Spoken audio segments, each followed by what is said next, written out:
Eu sou Luciana Cavalcante. Estamos começando mais um Inove Podcast aqui no Centro Universitário Estácio Teresina.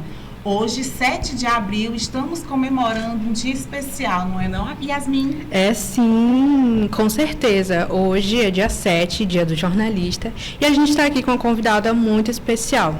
Por favor, Daline, se apresente para nós. Olá, muito obrigada pelo convite, Yasmin, Luciana. Vou agradecer também a todo mundo que está aqui nos bastidores, assistindo aqui essa entrevista e aprendendo mais sobre rádio, sobre TV, sobre podcast, como é que a gente usa essas ferramentas aqui. Agradeço demais essa oportunidade de estar com vocês. Meu nome é Daline Barbosa, eu sou jornalista, relações públicas, empresária. Hoje eu tenho uma empresa de gestão de mídias sociais, mídias digitais, né? A gente trabalha como social media e também ainda como assessora de imprensa. Então, Daline, a gente gostaria de começar, né, falando sobre a sua trajetória, seu início. E você saiu de Parnaíba ainda muito jovem, né? Quando você percebeu que gostaria de seguir no jornalismo? Quando eu era criança, eu queria ser todas as profissões. Como aquariana, eu não conseguia focar numa coisa só. Qual a profissão que poderia ser todas as profissões? Atriz. Mas aqui não tinha curso de artes cênicas e eu pensava que a universidade era o único caminho, né? E aí eu disse, não tem artes cênicas, então qual a outra profissão que se aproxima de todas as outras profissões? O jornalismo. Não consigo ser todas as profissões, mas enquanto jornalista nós nos aproximamos de todos os outros tipos de profissionais e sabemos um pouquinho de cada uma dessas profissões, de como as coisas funcionam, de como é que o mundo gira de verdade. Então, eu escolhi o jornalismo por causa disso e também porque eu adoro contar histórias. É, realmente, muito bom. Também quis ser atriz. Não deu certo. E como foi a sua formação na UESP? Como foi querer também cursar Relações Públicas? Na UESP, na época que eu cursei, que eu fiz o curso de jornalismo na UESP, eles ofereciam mais um ano e a gente se formava em Relações Públicas, que é uma das habilitações da comunicação social, além de publicidade, existem algumas habilitações. Então, já estava formada como jornalista, por que não ficar mais um ano? E já estava trabalhando, já estava estagiando, tudo. Já estava trabalhando como jornalista na TV Antares. E por que não ficar mais um ano na universidade e ter mais uma habilitação, mais um diploma? E aí eu fiz o curso de Relações Públicas, o que ajuda muito numa coisa que eu faço até hoje, que é cerimonial. Em alguns eventos eu até hoje faço cerimonial. Então, o curso de Relações Públicas, ele ajuda muito a gente na questão de organização, de eventos e tudo mais, mas especificamente uma coisa que eu ainda faço é cerimonial de eventos. O seu início na TV Antares, ele foi sem remuneração, né? Então, como foi para você continuar sem persistir naquilo, mesmo com essa dificuldade? Você acha que isso acontece com outras mulheres também? Eu acho que primeiro foi um privilégio eu poder ficar um ano estagiando sem receber nada. Então, graças a meus pais, eu consegui fazer isso. Eu pude ficar recebendo apenas os vales para ir trabalhar. E o maior motivo, o maior impulsionador disso tudo era a minha vontade em trabalhar em televisão. Assim, eu disse que gostava de contar histórias, eu disse que queria ser um pouco de todas as profissões, mas eu não me via em outro meio. Eu até trabalhei um tempo com a professora Cíntia no jornal, que ela trabalhava e tudo, mas eu não me via realmente atuando e sendo de outro veículo de comunicação que não a TV. Por isso eu me dediquei tanto nesse estágio, e nesse estágio eu fiz de tudo. Aqui eu estou vendo gente mexendo na câmera, eu estou vendo vocês aqui na apresentação, tem gente ali fazendo a direção, né, desse podcast e tudo mais. Vocês conseguem aqui atuar em várias frentes. Na TV Antares eu fiz de tudo, desde produção, edição de texto, edição de vídeo eu conseguia fazer, conseguia mexer, me interessava por isso, filmava, me interessava por todas as etapas, porque quanto mais eu soubesse, mas se lá no futuro eu quisesse focar apenas em ser repórter, eu conseguiria saber o que o cinegrafista pode me entregar de melhor nessa reportagem. Eu conseguiria saber como eu oriento o editor de texto depois para o que eu estou fazendo aqui e como ele vai editar depois. Então, tudo que eu focava era, vou saber um pouco de tudo, da produção à apresentação, e depois, o que realmente aconteceu, durante todos os anos que eu trabalhei em TV, eu conseguia orientar o cinegrafista, eu conseguia saber o que ele conseguia me entregar, o que ele não conseguia orientar o editor de texto, eu conseguia ver o todo, porque jornalismo, e principalmente televisão, é uma linha de produção.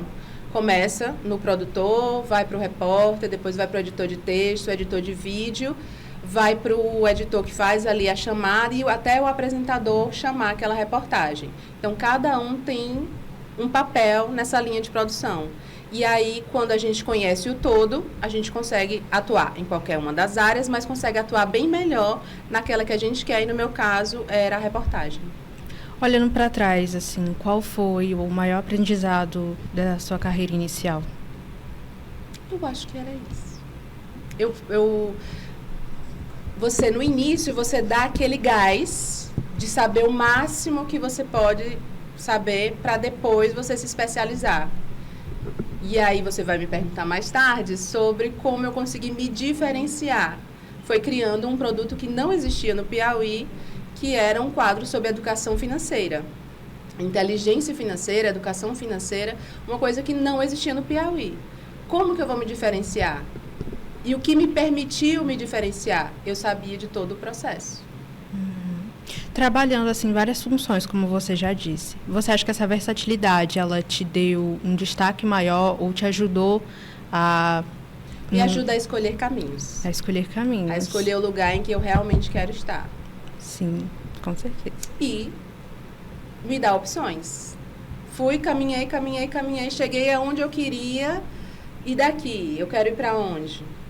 Eu consigo ter outras opções. Então, continuo feliz no que eu sempre quis. Sim, então eu sigo. Não está mais tão legal assim, então eu vou para outro caminho. E é tudo tranquilo, porque eu já tenho essa versatilidade. Sua experiência na TV Mirante, como foi, apesar de Eu tenho uma história engraçada na TV Mirante, se vocês deixarem eu contar. Com certeza. É muito sobre o olhar que nós temos sobre a vida, sobre a nossa região e para quem nós estamos contando as histórias. O que acontece? Lá na TV Mirante, no Maranhão, é afiliada da TV Globo no Maranhão, e hoje nós temos a TV Clube, afiliada da Globo aqui, em três municípios, né? Teresina, Parnaíba, Picos, Floriano, 4. Na época, no Maranhão já tinha vários locais, já tinha Imperatriz, já tinha Timon, tinha Caxias, então eram vários locais. E tinha uma repórter em Caxias. E a repórter fez uma reportagem sobre o trabalho de bombeiros ao retirarem uma iguana de uma casa. A família lá, iguana, sei o que, chama os bombeiros vão lá pegar a iguana. Só que o que acontece? No Maranhão, como no Piauí, como é que a gente chama a iguana? Eu não faço Camaleão. Ah. A gente chama a iguana de camaleão. Só que não existe camaleão no Brasil, não existe camaleão, se eu não me engano, na América do Sul.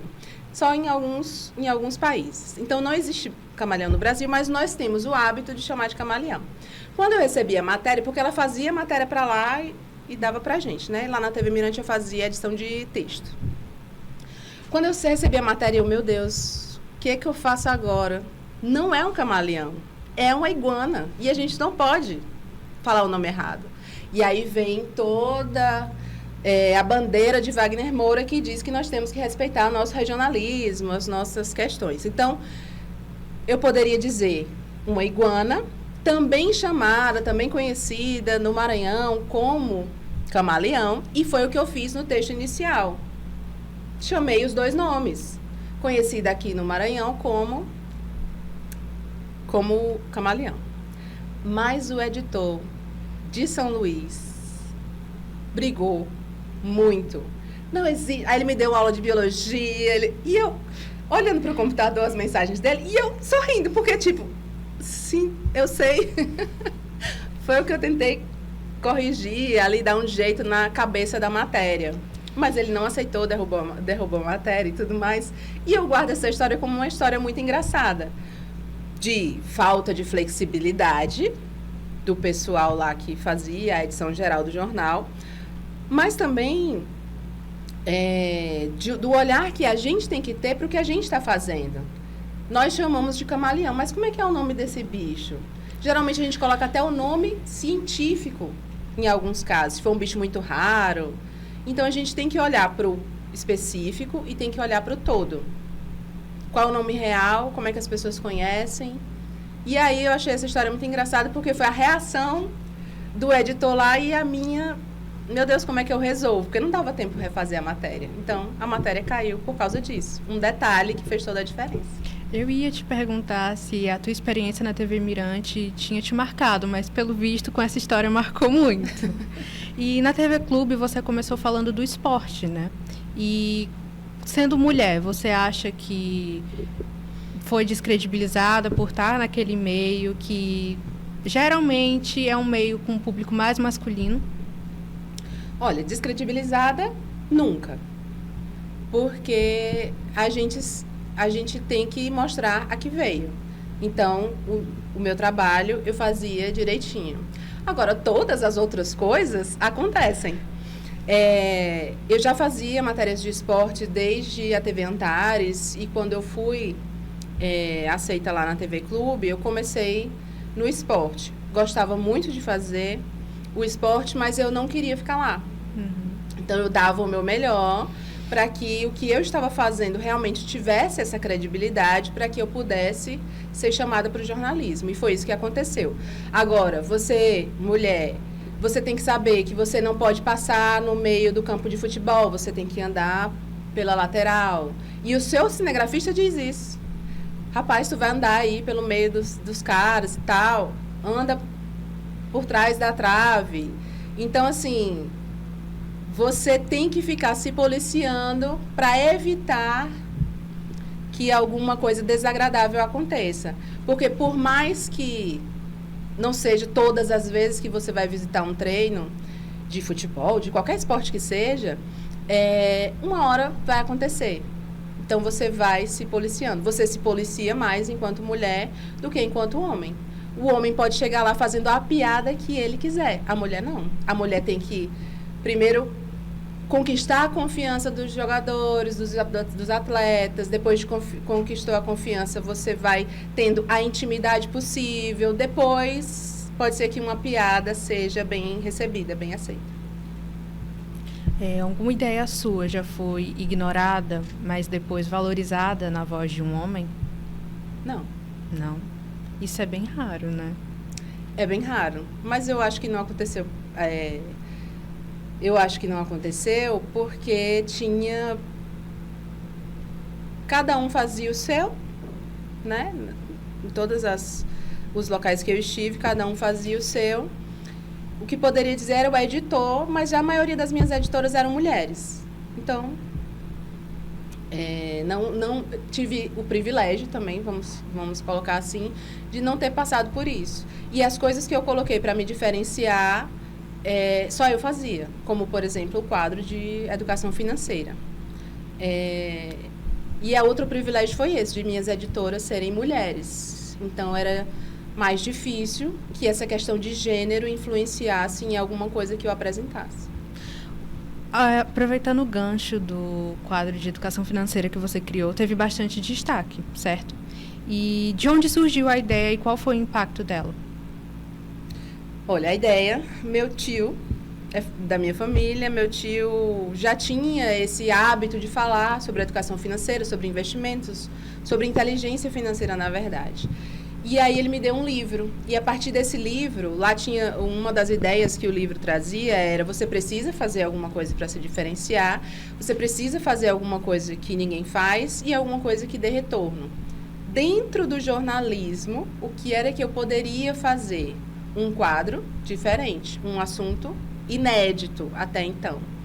E aí eu trago a linguagem diferente, era uma linguagem conversada, não era aquela coisa de reportagem, de microfone na mão, muito sério. Era como se fosse uma aula, praticamente.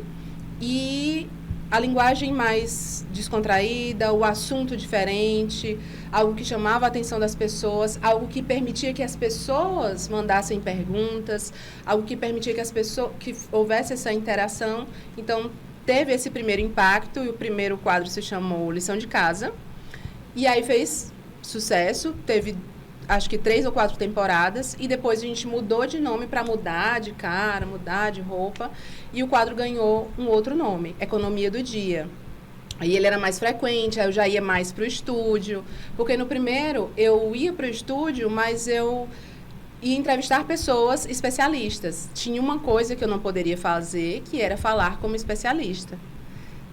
Então, eu entrevistava especialistas. E aí, depois, lá no final, quando eu já estava nas últimas temporadas, eu fiz uma pós em inteligência financeira, em educação financeira, o que me permitiria depois, se eu tivesse continuado, falar também como especialista.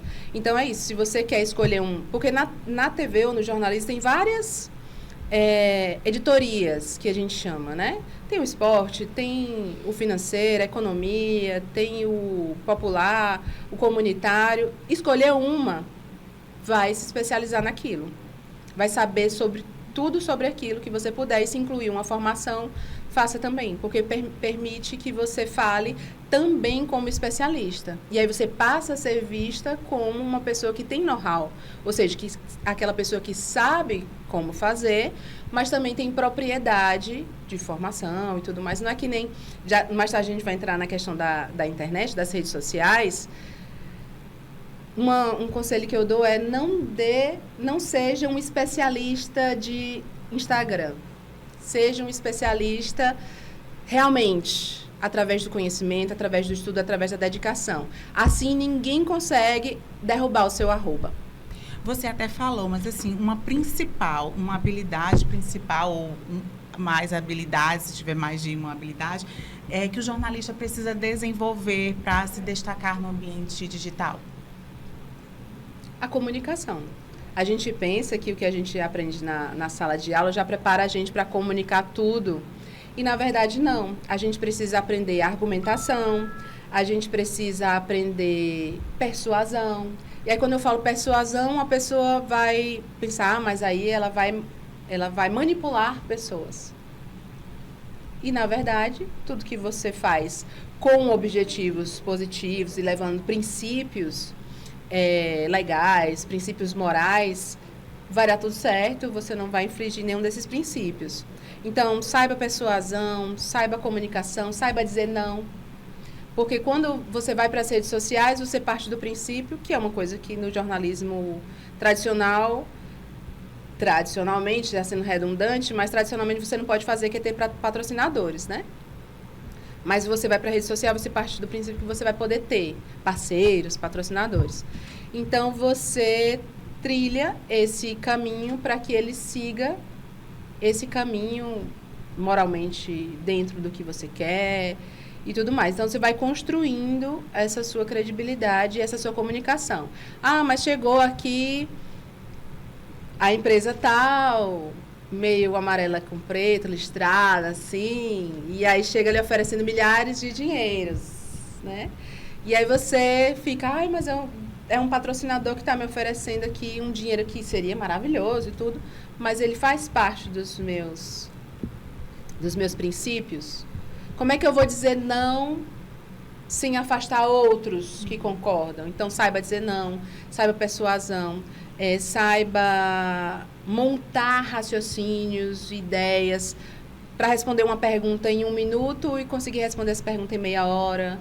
Então, assim, você vai... E muito do que vai dar isso para você, além de estudar, ler e tudo mais, é a prática. Então, pratique. Mesmo que seja sozinho no começo, grave em casa, mesmo que não vá publicar, grava, assiste, porque uma coisa que a gente não faz é assistir. Uma coisa muito difícil da gente fazer, e aí eu falo por mim, falo por vocês, falo por jornalistas, falo por clientes da gente, que a gente vai gravar para as redes sociais. Eles gravam e pode postar que eu não quero nem ver. Mas aí como é que você vai saber se você está melhorando? Como é que você vai saber onde você tem que melhorar na sua fala? Como é que você vai saber onde você tem que melhorar na sua fala? Se perceber um erro, você já corrige na hora. Então, na próxima gravação, na próxima oportunidade. Então, você consegue perceber melhor. Então, grave, assista a si mesmo, com um olhar crítico, mas não aquele crítico que vai te paralisar. Com um olhar crítico para saber como eu melhoro isso. Desde aqueles vídeos que a gente faz no YouTube quando era criança, até os que a gente começa a treinar. Eu costumo muito treinar no espelho, me olhando no espelho como se fosse uma outra pessoa. Acho que eu já tô seguindo no rumo um pouquinho. Aí tem essa dica que é gravar no espelho, que é eterna, desde que se começou a falar de oratória. Treine o seu discurso olhando no espelho e tudo mais. Mas hoje a gente tem a tecnologia do celular. Uhum. Quando a gente olha no celular, a gente consegue ver bem mais coisas do que a gente consegue ver no espelho. Porque no espelho a gente está muito concentrado no que a gente está falando. Então, eu estou muito mais preocupada no meu discurso do que em perceber vícios de linguagem, do que em perceber quais os gestos que eu estou fazendo, quais os gestos que eu estou repetindo muito. Então, eu tenho muita dificuldade de ver isso. Quando eu assisto no vídeo, eu estou concentrada só na observação e eu consigo perceber bem mais coisas, além de conseguir controlar o tempo. Se eu só tenho 10 minutos para falar, o meu vídeo não pode passar de 10 minutos. E aí eu consigo controlar melhor do que ficar toda hora olhando no relógio, falando para o espelho, já me perco um pouco. Você já deu muitos conselhos, mas eu quero que você dê os conselhos específicos para nós mulheres que estamos aqui iniciando a carreira de jornalista. Dê um conselho aqui para a gente, para essa mulherada, essa juventude que vai começar agora a carreira de jornalismo. Eu acho que vocês já têm uma ideia muito grande do que querem fazer. Mas, olhando para isso e olhando para possibilidades diversas que tem à sua frente, saibam como o mundo funciona. Procurem saber como o SUS funciona, como é que uma empresa funciona de verdade por dentro, o que pode, o que não pode, mas o que não pode aqui, o que não pode aqui. Então, como é que eu vou entrevistar um gestor público e o que ele pode e o que ele não pode? Para eu poder saber que botões eu vou apertar. Então, saibam o que estão fazendo, leiam bastante, tenham essa curiosidade sobre o mundo que vai basear muito do que vocês vão poder fazer ao longo desse tempo e vão poder levar vocês muito mais longe. Ah, mas eu não quero trabalhar com câmeras, mas eu vou saber como uma câmera funciona. Ah, eu não quero trabalhar em hospital, mas eu vou saber como que um hospital funciona, o que pode na UTI, qual a diferença entre uma UTI e uma recepção nível 1, 2 e 3, na hora que as pessoas chegam para serem atendidas. Então, eu preciso saber como o mundo funciona. Livros, vídeos, documentários, reportagens de grandes jornalistas que vocês admiram. Marcelo Canelas, Alan Severiano, não o Pedro Bial, o outro Pedro. Todos os Pedros que vocês conhecem, todos são maravilhosos. E, claro, Glória Maria, que ainda é sensacional. E para fechar, para a gente finalizar aqui, qual a palavra-chave você daria para o jornalismo? Palavra-chave? Coragem. Mais do que nunca, para ser jornalista hoje, é necessário coragem, é necessário sangue no olho, é necessário essa dedicação, esse frio na barriga que te leva adiante. Jornalismo hoje, mais do que nunca, é paixão, é amor. Você precisa ter essa determinação em qual é a sua missão no jornalismo. O que o jornalista pode fazer pela sociedade. E é isso que vai segurar você na profissão, que vai levar você adiante. E eu citei muitos jornalistas aqui, nacionais e tudo, mas temos uma jornalista que se formou na UESP contemporânea, ela é cearense, mas ela se formou aqui na UESP na mesma época que eu, mais ou menos, que é a Nayara Felizardo, que produz um jornalismo fantástico, investigativo, e ela conseguiu trilhar um caminho também fabuloso. E eu deixo a nossa observação para essa pessoa que vive o jornalismo no dia a dia, o jornalismo mesmo na veia, o que é para ser e tudo que pode ser jornalismo hoje em dia, para não ficar só na Nayara Felizardo e outra Nayara que se formou aqui nessa mesma instituição que vocês, que é a Nayara Nádia, que trabalha na TV Clube e hoje é produtora do Fantástico, ou seja, ela também adora jornalismo investigativo, ela vive, respira jornalismo e o jornalismo mais, assim, como tem que ser, sabe? Então, são pessoas que eu admiro, são pessoas para quem vocês podem olhar, podem ver exemplos que vocês podem seguir e espero que vocês sejam os jornalistas que vocês querem e que vocês merecem ser. Muito obrigada, Daline. E assim chega ao fim mais um Inove Podcast, que deixa essa mensagem para a gente. Hoje, Dia do Jornalista, fica o lembrete que informar é resistir, mas também é saber se reinventar. Muito obrigada pela sua presença, Daline, a vocês que nos acompanharam até aqui. E eu passo a palavra para minha amiga Yasmin para se despedir aqui de vocês. Eu sou Yasmin Souza e esse é mais um Inove Podcast. Até a próxima.